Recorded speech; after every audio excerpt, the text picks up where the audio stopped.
कत कर करो तुम कत तो पुछो सवाल। मैं सवाल पूछती हूँ, आप जवाब।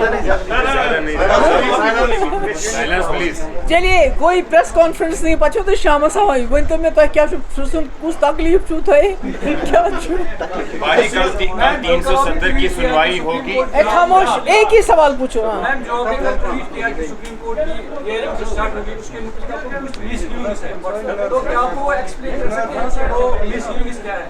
नहीं, अगर आप लोग खामोश होंगे तभी मैं जवाब दे सकता हूँ। खामोश।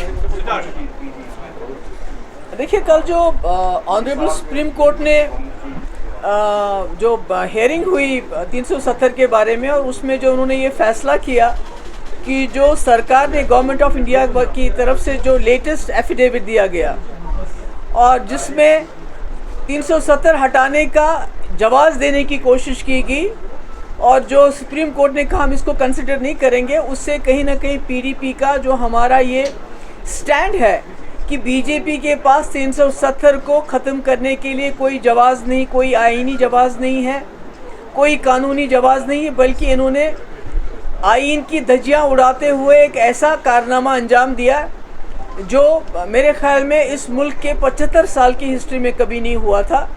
तो इसके साथ साथ उनका ये दलील देना कि 370 को ख़त्म करने के बाद जम्मू कश्मीर में हालात ठीक हो गए, ये बिल्कुल ऐसा है कि जब कोई गुंडा, कोई बदमाश किसी घर में घुस के वहाँ के लोगों की पिटाई करे, आबरूरेज़ी करे, उनको धमकाए और उसके बाद बोले कि घर में सब कुछ ठीक ठाक हो गया क्योंकि अब घर में आवाज़ नहीं आ रही, शोर नहीं हो रहा है, झगड़ा नहीं हो रहा है।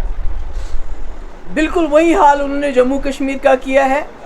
जम्मू कश्मीर में इसको एक खुली जेल में तब्दील किया गया है, यहाँ पर आम इंसान की बात तो दूर, जो यहाँ के जर्नलिस्ट हैं, मीडिया के लोग हैं, उनको न सिर्फ धमकाया जाता है बल्कि कईयों को यूएपी के अंदर जेल में डाल दिया गया क्योंकि वो अपना फ़र्ज़ अंजाम देते थे।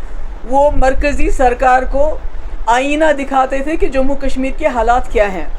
और हमारे इसके अलावा हमारे हज़ारों की तादाद में हमारे लोग जेलों में हैं, जिनमें नौजवानों की बहुत बड़ी तादाद के अलावा हमारे जो मजहबी रहनुमा हैं, जिनका मैं कई बार नाम ले चुकी हूँ, बार बार नाम लेने की ज़रूरत नहीं है, जिनको इस वक्त जम्मू के जेल में रखा गया है, जहाँ उनकी जो उनकी उम्र की वजह से और गर्मी की वजह से उनकी तबीयत भी ख़राब हो रही है।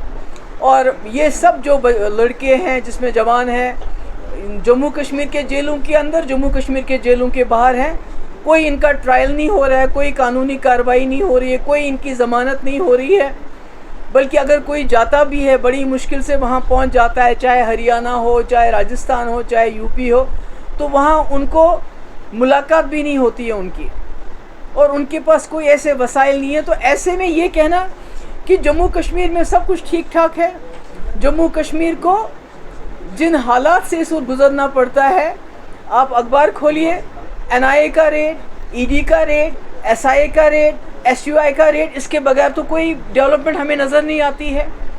रोज़ छापे पड़ते हैं। तो इतना जुल्म जबर करने के बावजूद सुप्रीम कोर्ट को ये बावर कराने की कोशिश की गई कि 370 के बाद हमने यहाँ सब कुछ ठीक ठाक किया।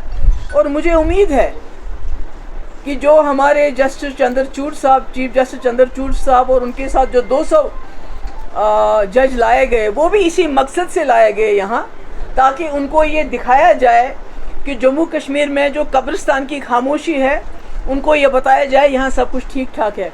मगर मुझे उम्मीद है कि ये तमाम जज साहिबान बहुत ही दानिशमंद लोग होते हैं, ये लोगों की तकदीरों का फ़ैसला करते हैं।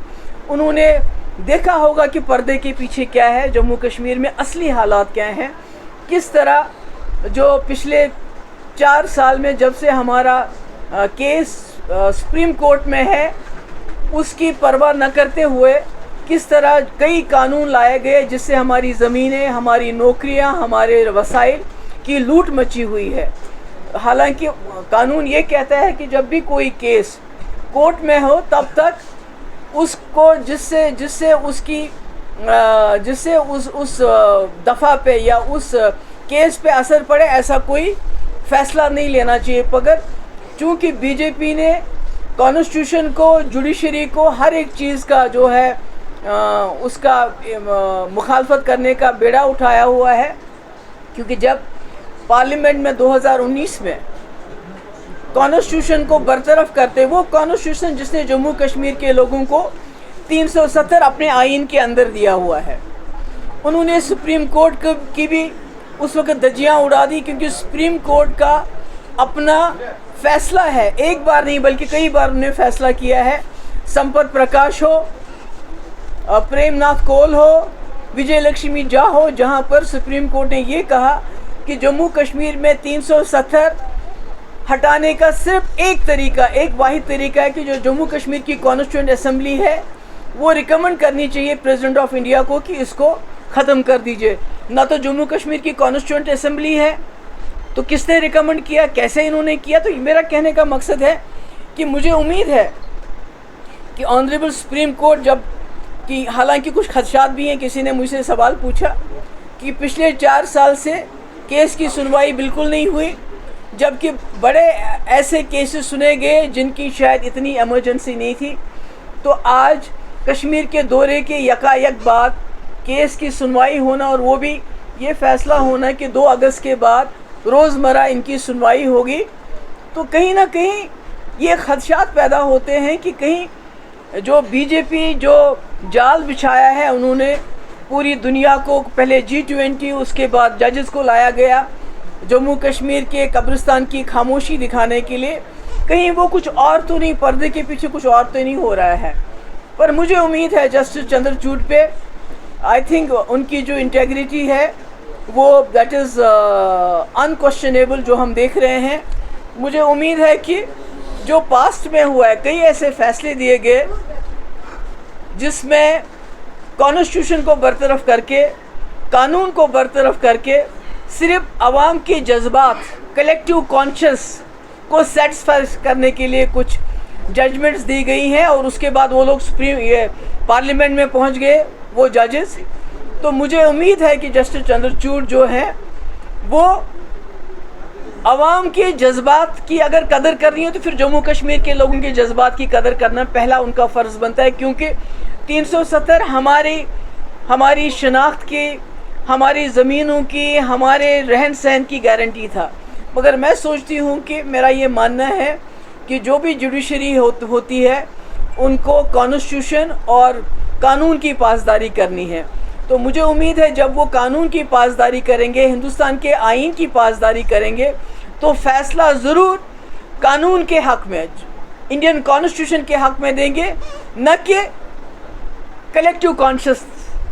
और जो हमने पहले देखा है, मैं उन जजमेंट्स का नाम नहीं लेना चाहती हूँ जहाँ ये कहा गया चूँकि सबूत नहीं थे, कोई कानून नहीं था, मगर ये कहा गया क्योंकि लोगों की कलेक्टिव कॉन्शियसनेस को सेटिस्फाई करना है इसलिए हम ये फ़ैसला देते। मुझे उम्मीद है इस बार ऐसा कुछ नहीं होगा, बल्कि जो फ़ैसला होगा वो हिंदुस्तान के, और हम जम्मू कश्मीर के लोग कुछ नहीं चाहते हैं।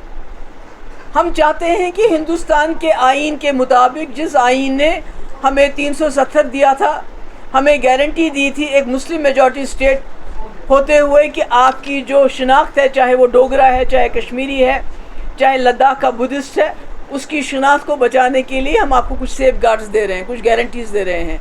तो जिस तरह बीजेपी ने उन गारंटीज़ को हटा दिया, कॉन्स्टिट्यूशन को सबवर्ट किया, मुझे उम्मीद है कि जो इस वक्त जो हमारी कॉन्स्टिट्यूशन बेंच जो हमारे केस को सुनने जा रहा है वो कॉन्स्टिट्यूशन के साथ इंसाफ करेंगे। Thank you so much.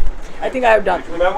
यही बात जब हमने पास आउट की उमर अब्दुल्ला साहब को, उसने कहा बिल्कुल टेम्परेरी लिखा है, लेकिन ये किस कॉन्टेक्स्ट में बताया? नहीं, मैं आपके सवाल का एक ही जवाब देना चाहता हूं। पूछा गया, उसने कहा जो यूनिफॉर्म सिविल कोड है ये आर्टिकल 370 की तरह नहीं है, उठा दिया। देखिए, मेरे पास न तो जितेंद्र सिंह की कोई दलील की इजाज़त है, न किसी और की। मेरे पास एक ही दलील है कि ऑनरेबल सुप्रीम कोर्ट ने खुद संपत प्रकाश में, खुद प्रेमनाथ कौल में, खुद विजय लक्ष्मी झा के केस में ये खुद बताया है कि जम्मू कश्मीर के 370 को कोई हटा नहीं सकता जब तक जम्मू कश्मीर की कॉन्स्टिट्यूएंट असेंबली इसको रिकमेंड ना करे प्रेसिडेंट को। तो टेम्परेरी होने का सवाल ही पैदा नहीं होता है। खुद ही इसकी जो इफादियत है वो स्पेशल हो जाती है।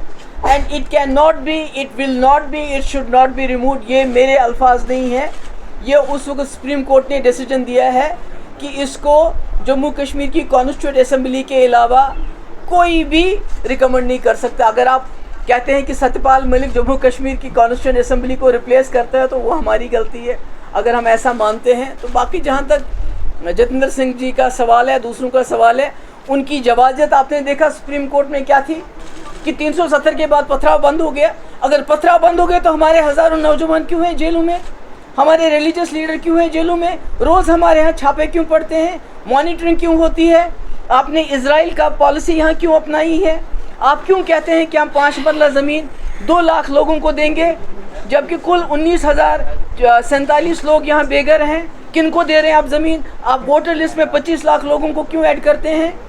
अगर आप इतने सेटिस्फाइड हैं जम्मू कश्मीर की सिचुएशन को लेके तो फिर ये चोर दरवाज़ों से एंट्री क्यों?